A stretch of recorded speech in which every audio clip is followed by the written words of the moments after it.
Hello options traders, Steve Ganz here, and I wanted to share with you the butterfly trade and why I like the trade. So just to kind of give you some context, this is a butterfly that I had put on. I put this on back on July 19th, so about a week ago.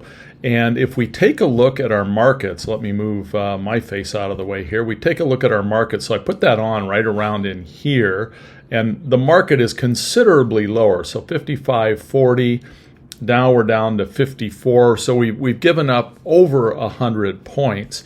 And while this butterfly is getting pressured a little bit, it's not a lot. I mean, it's $350, but this thing has a max risk in it in the $10,000 range. So that's a pretty significant market move and not giving up a lot in P&L. Of course, this is bouncing all over because this is a larger product. It has wider bid-ask spreads. Now, my game plan on this thing is to go and add to this. We talked about different adjustments and things along those lines that I like to do in this trade. So I'm going to pause here a second. I'm going to model up one of those adjustments, and it's basically going to be adding an additional butterfly into this trade. So why would I add an additional butterfly? Well, I'm adding an additional butterfly because when volatility spikes up like it is right now, and these things give you a better reward to risk ratio to put them on. And I can do so widening my tent and not really adding much in the way of downside risk. And I'm moving that downside risk further down the food chain as well.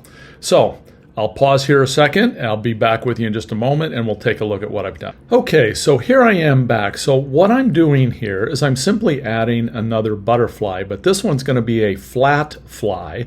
And by it being a flat fly, and what I mean by that is there's 50 points between these and 50 points between these.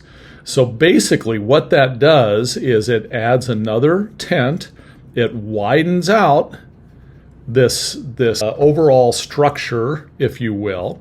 And let's take a look and see what it does also to my delta.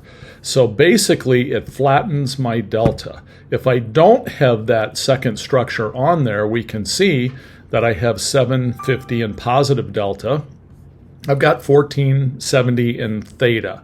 By adding that in there, I am flattening my delta and I'm greatly improving my theta decay. So again, this is one of the things I like to do when the opportunity presents itself. If I'm a seller, a net seller of options, which is what I am here in this particular case, that's a good thing to do when volatility is high. So I'm going to go ahead and I'm going to just say added fly. And then today's date is 7/24/24, added new fly. And I'm going to save as a new trade. I'll copy this link. I'll share the link in the description down below.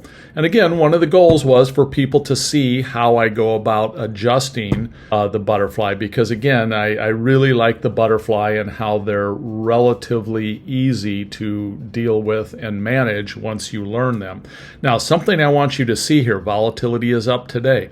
What I'm looking at our market and thinking that our market might bounce and stabilize. If it does, volatility drops.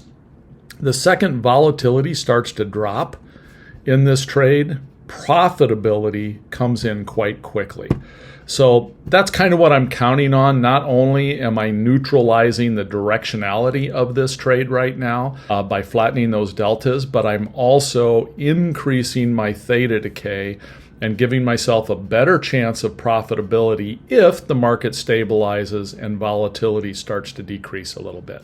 So hopefully you find this interesting. I know a lot of people want to know more about adjustments, so I wanted to make sure that I shared this here today.